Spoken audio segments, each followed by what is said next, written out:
If you walk into Kroger and H-E-B, Publix and Albertsons this week and you put a dozen eggs, a gallon of milk, and a loaf of bread into your cart, that combination will cost you about $8.50 at the register. In December 2019, the same three items cost you about $6. That's not what the news has been telling you. The news says inflation has cooled to 2%, back to normal. The Fed pulled off a soft landing. Prices are under control. Both of these statements are true, by the way. The official inflation rate is back to 2%. That's not a lie. Your grocery bill costs what it costs.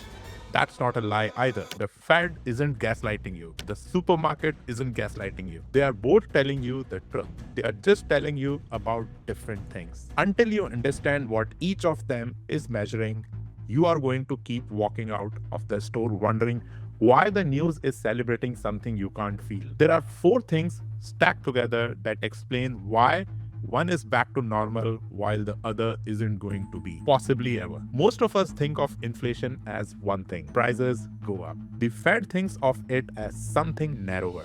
They think of it as a rate of change. When the Fed says they target 2% inflation, they don't mean prices that should stay where they are. They mean prices should keep going up at 2% per year, every year. That's what Fed means. 2% every year, forever. That's the goal. When the news says inflation has cooled to 2%, they don't mean prices have come back down. They mean prices are still going up, just at the same speed the Fed wants them to. The 2% is the speed, not the position. Imagine you are climbing a staircase. Every year you go up some number of steps. In a really bad year like 2022, you sprint up 9. The inflation rate is how fast you are climbing this year, how many steps you took. When the Fed says inflation cooled to 2%, they mean you only went up 2 steps this year instead of 9. That's true. That's accurate. They successfully showed the climb, but you are still standing on every step you ever climbed. Your grocery bill isn't measuring how fast you are climbing. It's measuring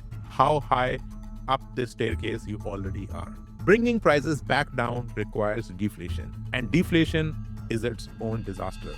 The Great Depression, Japan's lost decade.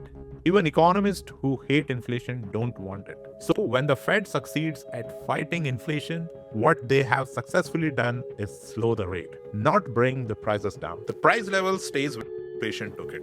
From January 2020 to December 2025, the cumulative price of food at home in the United States rose by roughly 30%. That's the level of inflation. The current year-over-year inflation rate for food at home is about 2%. That's the rate. Both numbers are correct, but came from the Bureau of Labor Statistics. They have been measuring the same price in two completely different ways. The St. Louis Federal Reserve, one of the institutions that actually sets monetary policy, has an article on their public website with the title, "The Inflation Rate is Falling, but Prices Are Not." That's the actual title. They are saying the same thing your grocery bill is telling you. The Atlanta Fed publishes monthly data tracking which prices change quickly and which prices stick. Almost every category they measure, prices go up faster than they came down. This isn't a hidden truth. It's just not the headline. So the rate is back to normal, the level isn't. Now, we know why those can both be true at the same time. What we don't know yet is how the level got that high in the first place and whether there's any reason to expect it to come back down. That's a more complicated question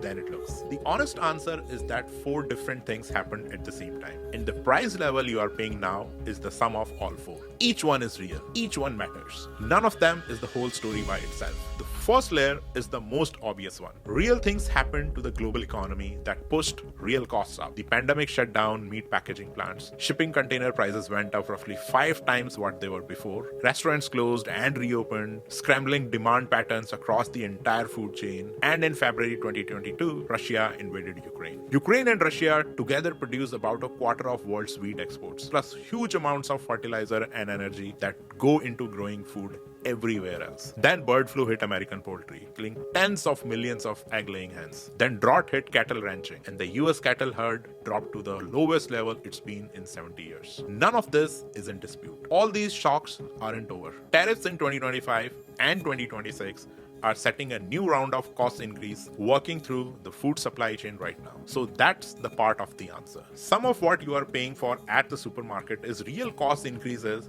that the real company is actually faced. But it's only one part. The second layer is also real, and it's also a part of that explanation. When the pandemic hit, Federal Reserve and the federal government did something historically unusual. They flooded the economy with money, and very fast. The Fed's main measure of how much money is in the system grew by more than 40% over the last 2 years. Fastest expansion of the money supply since World War II. On the top of that, the federal government added trillions of dollars in fiscal stimulus. The CARES Act, the American Rescue Plan, 3 rounds of stimulus checks. When you grow the money supply that fast while supply is constrained, basic economy says prices dry. More money chasing the same goods mean each dollar buys less. That's layer 2. Some of what you are paying is the result of monetary policy designed to flood the economy with money to prevent a depression. The depression didn't happen. The price increases did. The third layer is the contested one. The headline have been arguing about it for 4 years. At the macro level, it's generally contested. Economics at different Federal Reserve banks read the same data different ways. But at the level of specific industries, concentrated ones especially, the picture gets a lot cleaner. And those are the industries you actually shop at. In concentrated markets, a few big companies watching each other. None of them has a competitive reason to raise prices alone or to drop them alone. Think 2 gas stations across the street. Neither one raises the price alone because customers cross the street. Neither one drops the prices alone because they had lose money. So they wait. And when an industry-wide cost shock hits, a war, a pandemic, supply chain break, they all face the same pressure at the same time. They all know their competitors are facing it too. So they raise prices, often by more than costs alone would justify, because they know nobody is going to undercut them. Then the shock passes. Costs come back down. Prices don't. Because dropping prices alone means losing money. And nobody wants to be the one who moves first. That's not collusion. Nobody picks up the phone. It's what happens when a small number of companies are watching each other. A team of researchers led by Isabella Weber at the University of Massachusetts tested whether this pattern was real using AI to analyze about 139,000 earning calls from nearly 5,000 publicly traded companies over 15 years. What they found, when costs go up for one company, executives talk about it as a problem. When costs go up for the whole industry, executives talk about the same cost increase as an opportunity. Same cost, different languages. Only variable whether competitors were facing it too. Here's how it sounded coming out of executives' own mouths on calls with their own investors. In June 2021, the CEO of Kroger, Rodney McMullen, told investors, "Our business operates the best when inflation is about 3 to 4%. A little bit of inflation is always good in our business. We would expect to be able to pass that through, and customers don't overly react to that inflationary environment either." That was June 2021, 6 weeks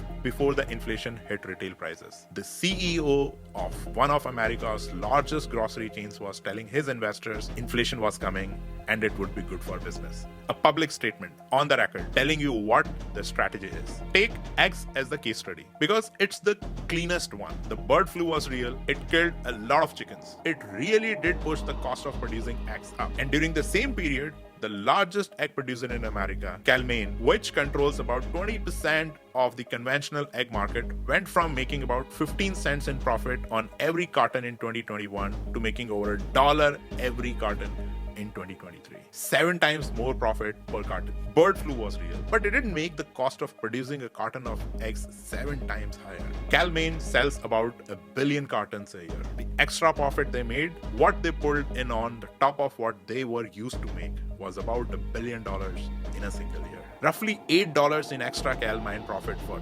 every household in America from eggs alone, from one company. In May 2025, Senator Elizabeth Warren wrote to the Department of Justice documenting that Cal-Maine had been raising prices in months when none of their facilities were affected by the bird flu. They tripled prices at the start of the pandemic despite no supply chain issues. The DOJ opened an antitrust investigation in March 2025.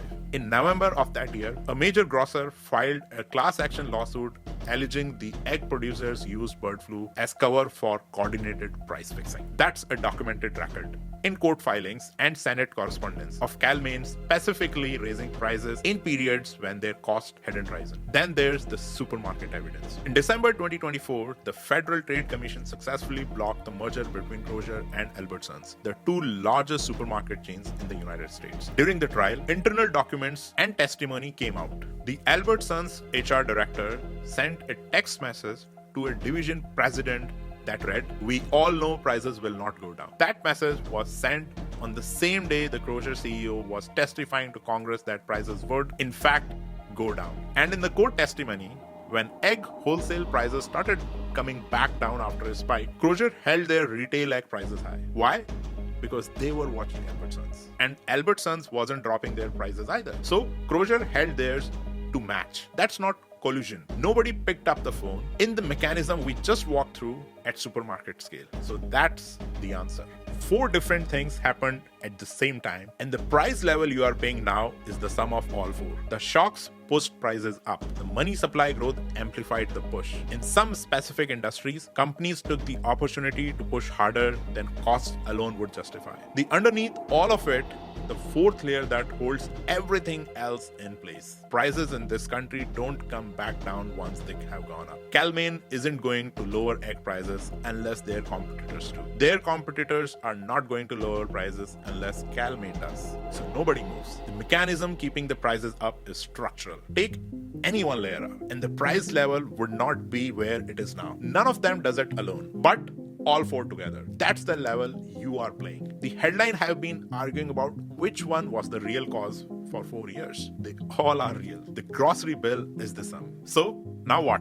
If you have made it this far, you have a framework most Americans don't have. You can read an inflation-cooled headline and know what it actually means. You can now look at your grocery receipt and know which of 4 layers each dollar is paying for. That's a real thing. But it's a framework, not a fix. The structural problem doesn't have a personal solution. Most of the inflation advice you are going to find online is about to tell you to shop at Aldi, use coupons, plan your meals, blah, blah, blah. None of that is wrong. But none of that addresses the 4 layers we just walked through. And none of it is going to bring your bill back to 2019. 2 things actually matter more. The brands at the supermarket are not competing the way they look they are. They are owned by 10 companies. Walk down the cereal aisle. Cheerios, Lucky Charms, Wheaties, Trix, Cocoa Puffs, Chex, 6 boxes, all General Mills. The snack aisle. Lay's, Doritos, Cheetos, Fritos, Tostitos, all PepsiCos. When you put the 2 competing boxes in your cart, you are often choosing between the 2 prices set by the same pricing team. Generics and store brands are usually the same product, made in the same plants, 15 to 30% cheaper because you are not paying for the advertising. Real savings, but marginal. The structural answer to concentrated markets is the antitrust enforcement. The same dynamic that played out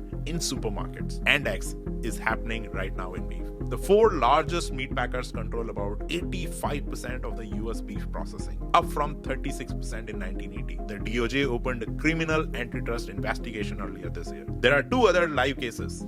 The DOJ investigation of the major egg producers, which opened in March 2025, the Kroger-Albertsons merger, which the FTC blocked in December 2024 and is still going through the administrative review. These cases are slow.